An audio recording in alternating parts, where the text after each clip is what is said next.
Salut, c'est Florian, bienvenue dans cette nouvelle vidéo. Dans cette vidéo, je te présente les 5 meilleures actions de croissance pour PEA à acheter ce mois-ci en mars 2023, à acheter le 2 mars 2023. Je t'ai présenté dans la vidéo d'hier les 5 meilleures actions de croissance pour PEA à revendre ce mois-ci qui te permettent éventuellement de dégager de belles plus-values de plus de 18% sur une des entreprises que je t'ai présentées hier par exemple, pour les réinvestir ce mois-ci sur des actions de croissance pour PEA qui ont connu une baisse de leur cours, donc sur les 30 derniers jours, sur les 28 derniers jours plutôt, sur le mois de février. Si tu n'as pas vu la vidéo d'hier et que tu n'as pas de cash à investir, mais que tu as déjà des actions sur ton PEA, tu en as peut-être certaines qui sont intéressantes, en tout cas d'après moi, à revendre ce mois-ci. D'abord la vidéo d'hier et à revenir sur celle-ci, une fois que tu auras du cash disponible sur ton PEA à réinvestir.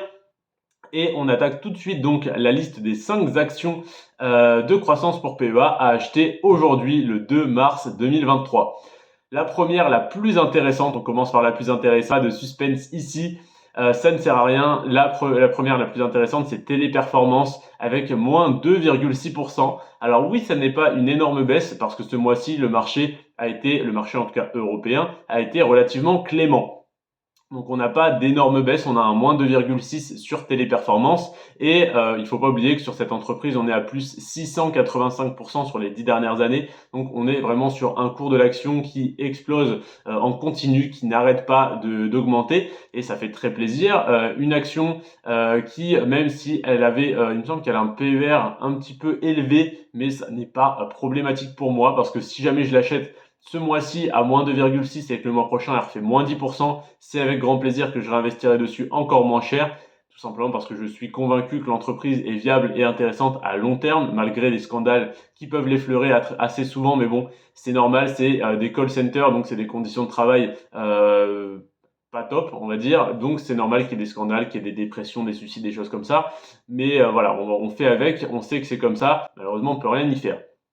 Donc Téléperformance, moins 2,6% ce mois-ci et plus 685 sur les 10 dernières années. Ça n'est pas des grosses baisses comme je te disais, mais si tu veux des grosses hausses et des grosses baisses, donc des très belles opportunités à saisir sur ces vidéos top 5 à vendre et top 5 à acheter, il faut vraiment regarder les vidéos compte titre. Elles font 2 à 3 fois moins de vues que les vidéos sur le PEA. Pourtant, les performances sont 2 à 3 fois supérieures, donc c'est relativement dommage. Je t'invite donc à regarder la vidéo de demain sur les actions de croissance pour compte titre à vendre et celle d'après-demain sur les actions de croissance pour compte titre à acheter. Donc n'hésite pas à t'abonner, à activer la cloche des notifications pour ne pas manquer ces vidéos-là. Je t'en serai extrêmement reconnaissant.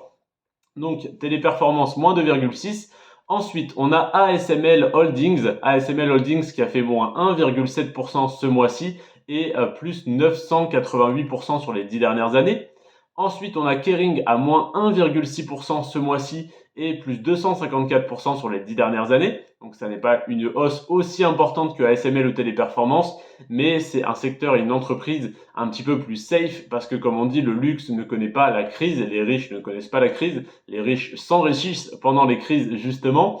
Ensuite, on a L'Oréal, donc un petit peu du même secteur, des cosmétiques, du luxe, un petit peu, on va dire plutôt haut de gamme que luxe, mais voilà.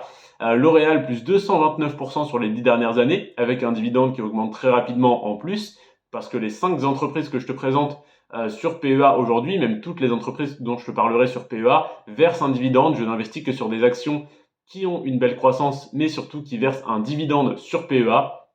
Pareil pour Téléperformance, ASML et la dernière entreprise que je te présente juste après. Donc Kering, moins 1,6, plus 254. L'Oréal, moins 1, plus 229. Et LVMH, c'est la 5e entreprise que je te présente aujourd'hui qui peut être intéressante sur laquelle réinvestir. Alors attention, c'est un petit peu une petite exception, mais malgré qu'elle fasse partie des 5 actions de croissance pour PEA, donc de mon portefeuille, qui est le plus baissé ce mois-ci, qui a fait moins 0,9, ce n'est pas une grosse baisse non plus. Je n'estime pas qu'elle est intéressante à acheter en ce moment, ce mois-ci ou le mois dernier, tout simplement parce qu'elle a connu une très forte hausse récemment. J'envisageais de l'acheter à 550, elle est montée, il me semble, aux alentours des 800 euros. Donc pour moi, d'un côté, c'est justifié parce que les résultats sont très bons, mais d'un côté, le PER est vraiment trop haut pour moi. Donc j'aimerais bien, j'attendrai qu'elle redescende à 600, voire 650. Peut-être que je rentrerai si en plus de ça j'avais du cash disponible. Mais voilà, c'est une action que j'aimerais beaucoup détenir, mais qui pour l'instant pour moi est bien trop surévaluée. En tout cas, si tu souhaites investir dessus, sache qu'elle est 0,9% moins chère que le mois dernier. Donc sur une action à 800 euros, ça te fait 8 euros de moins à payer que le mois dernier. Donc c'est vraiment très faible. Mais voilà, moi j'attendrai qu'elle refasse un petit moins 20, moins 30, moins 40%. Ça serait génial, mais j'y crois pas trop, pour re-rentrer dessus, voilà, sur cette entreprise. En tout cas, elle a fait moins 0,9 ce mois-ci et elle a fait plus 501% sur les 10 dernières années, ce qui est une excellente performance. En plus de ça, évidemment, elle verse un dividende qu'elle augmente très régulièrement, si ce n'est chaque année.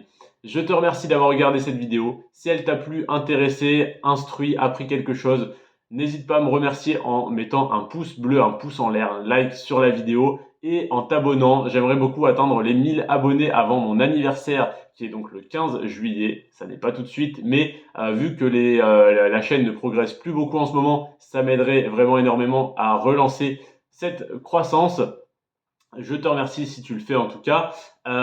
Et n'hésite pas à t'abonner, à activer des notifications, surtout pour recevoir les notifications des vidéos qui vont sortir demain et après-demain. Ça va être exactement les deux mêmes vidéos que tu as eues aujourd'hui sur PEA qui seront sur le compte titre. Donc quand tu as par exemple des baisses de 2,6% sur Téléperformance sur le compte titre et donc une opportunité d'achat, tu as des baisses jusqu'à 11,3% sur une certaine entreprise dont je te parlerai donc demain, dont je te parlerai après-demain, pardon, sur le compte titre. Et tu as pareil, quand tu as une hausse de 18,7% sur Stellantis, dont je t'ai parlé hier, tu as une hausse de 24,6% sur une entreprise américaine que j'affectionne tout particulièrement et chez laquelle j'aimerais acheter une voiture prochainement. Gros indice dont je te parlerai donc dans la vidéo de demain, le 3 mars 2023 à 17 h. J'espère que tu seras au rendez-vous, qu'on se retrouve donc demain à 17 h pour cette vidéo. N'oublie pas de t'abonner, activer les notifications. C'était Florian sur ce. Prends soin de toi et de tes finances et à demain, 17 h. Ciao.